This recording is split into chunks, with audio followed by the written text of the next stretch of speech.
लगता है आपको इस पोजीशन में है? देखिए अभी तो जरदारी साहब भी उनके ऊपर सेटिस्फाई नहीं है, वो ही चाहते हैं कि अभी आपका फिलहाल जो है वजीर आजम तो आप नहीं बन सकते, लेकिन जिस तरीके से मैं कह रहा हूँ आप उस तरीके से अगर चलेंगे, वो रास्ता इख्तियार करेंगे और मैं अगर सिस्टम के अंदर इन होऊंगा तो मैं आपके लिए बैठ कर रास्ता हमवार करूंगा। लेकिन अब मामला ये है कि बिलावल भुट्टो जरदारी साहब जो है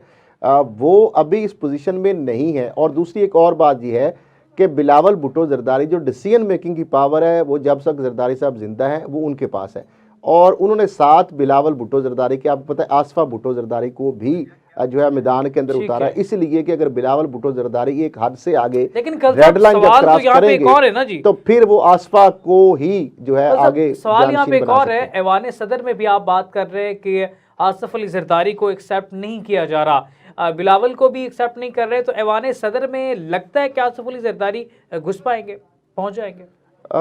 देखिए अब ये तो डिपेंड करता है कि जिस तरीके से वो चालें चल रहे हैं और जिस तरीके से वो अभी तक तो गुड बुक्स में ही है। बिलावल भुट्टो जरदारी और आसिफ जरदारी जो है उनका जो बिल्कुल मौकफ के अंदर बहुत सारी जगहों पे बहुत सारे तजाद हैं। जरदारी साहब यही कह रहे हैं कि चूंकि डिसीजन मेकिंग की पावर मेरे पास है और बिलावल भुट्टो जरदारी जो है डिसीजन मैंने करना है, तो लिहाजा बिलावल भुट्टो जरदारी कंपेन के लिए, इंतखाबी कंपेन के लिए बहुत सारी हार्ड लाइन भी इस्तेमाल कर रहे हैं, एस्टेब्लिशमेंट के खिलाफ भी वो बातें कर रहे हैं, बयानात दे रहे हैं मुख्तलिफ अवामी जलसों के अंदर, और नून लीग के खिलाफ भी अच्छा खासा जो है वो मैदान गर्म किए हुए हैं। लेकिन दूसरी तरफ जरदारी साहब जो अपनी जो वो शतरंज के जो मोरे हैं वो उस तरीके से चला रहे हैं कि बलूचिस्तान में वजारत आला जो है वो किस तरह लेने में कामयाब होते हैं, सिंध में हुकूमत। लेकिन कल साहब आप बड़ी चीज़ मिस कर गए हैं, जमीयत उलमा इस्लाम के जो कायद हैं मौलाना फजलुर रहमान, वो ना ऐवान सदर में नज़र आ रहे हैं, ना पंजाब में नज़र आ रहे हैं, ना वफाक में नज़र आ रहे हैं।